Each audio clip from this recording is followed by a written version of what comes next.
ఒక నాయకుడు ఉన్నాడు ఈ రాష్ట్రంలో, మెడికల్ కాలేజ్ అంటే తెలియని నాయకుడు.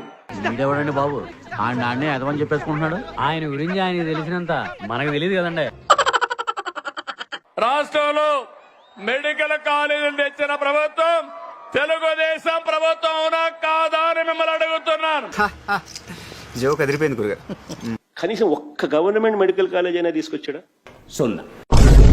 ఫౌండేషన్ వేయడం, రిబ్బన్ కట్ చేయడం, నేనేదో చేశామని చెప్పుకోవడం కాలేజీ నడిపే విధానం కాదు.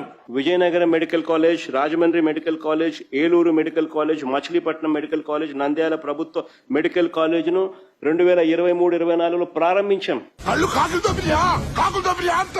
17 కాలేజీలుంటే ఒక కాలేజీ మాత్రం మొన్నే పాడేరు ఆపరేషన్ చేశాం.